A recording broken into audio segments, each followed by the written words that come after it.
Every moment of adversity in your life, there is a blessing and a lesson. Satisfied where we are, pretending that everything is okay, pretending that we don't have any special goals or ambitions or desires, when really deep down inside we do really want more. But if you look at our behavior, if you judge based upon what we do, that really will tell you some true stories about people, because you have to judge a tree by the fruit it bears, not the fruit that it talks about. See, a lot of people pretend that they want more out of life, but all you have to do is watch their actions. We're jammed and trapped into victim mode. When you're in victim mode, you are stuck in suffering. The road to power is in taking responsibility. Your heart, your life, your happiness is your responsibility, and your responsibility alone. When the shouting dies down, your behavior, how you conduct yourself, writing your goals down, deciding to enroll in school to get a GED, deciding to sit into class with children young enough to be your grandchildren, decide to find some product, some idea, some service that you can provide so that you can begin to create some value for yourself so you can create wealth.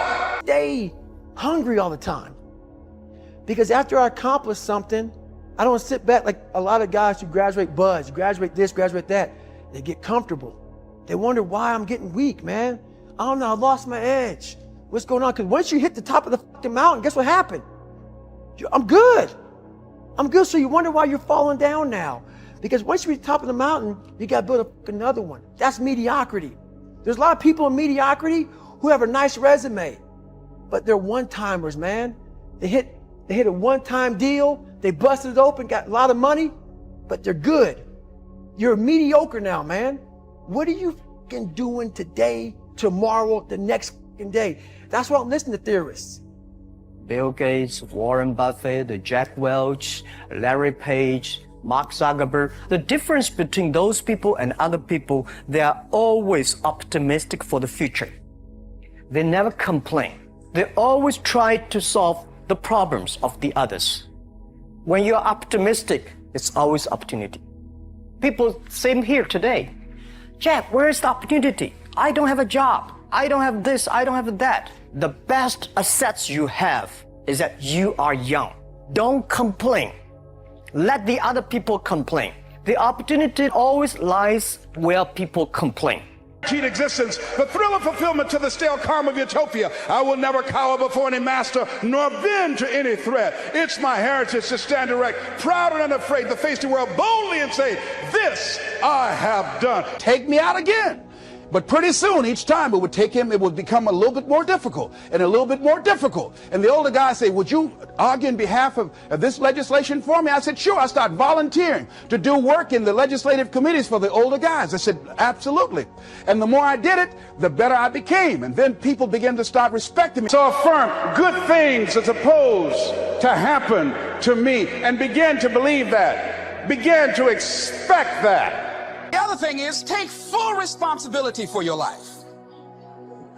Accept where you are and the responsibility that you're going to take yourself where you want to go. Someone said we have two primary choices in life. We can either accept conditions as they exist, or we can take the responsibility to change them. See, a lot of people want to exempt themselves from taking responsibility. All they want to do is talk about the problem.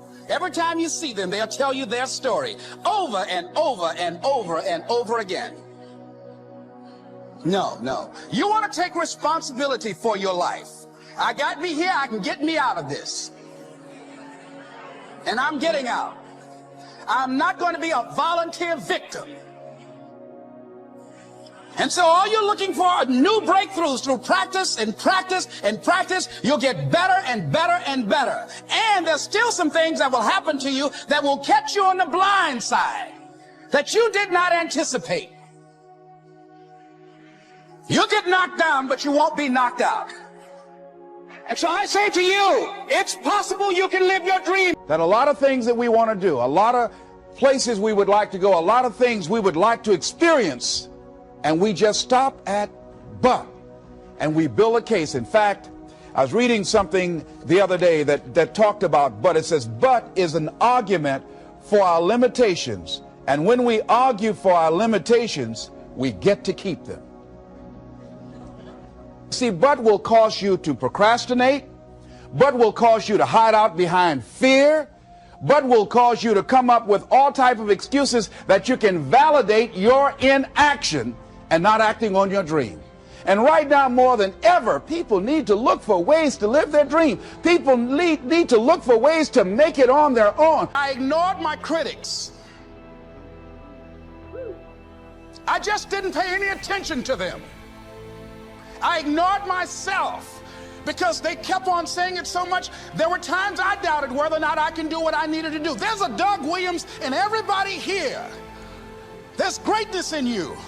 And you've got to learn how to tune out the critics outside and the critic inside. And since I'm going to do this, I'm going to harness my will. And I'm not going to let anything stop me. I deserve this. I'm going to do it until. If you're doing something 8 hours a day that you don't like, it's not giving you what you want, it's not giving you a strong feeling of satisfaction and fulfillment, you're miserable, you hate to go there, you're depressed just thinking about it, you sing the "Thank God It's Friday" song every week. If that's what it is, you owe it to yourself to start strategically working to change directions. See, but you know what most people will do? Most people will resist change. Most people will fight change as if change would be worse than what they're experiencing.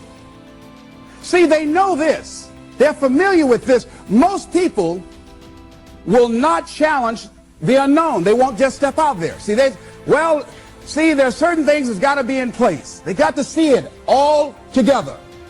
And life isn't like that. That's not how you grow. So as you look at your life, you're saying, I'm not getting what I want. As you begin to look toward the future, begin to know that whatever it takes for you to create that, you've got that in you.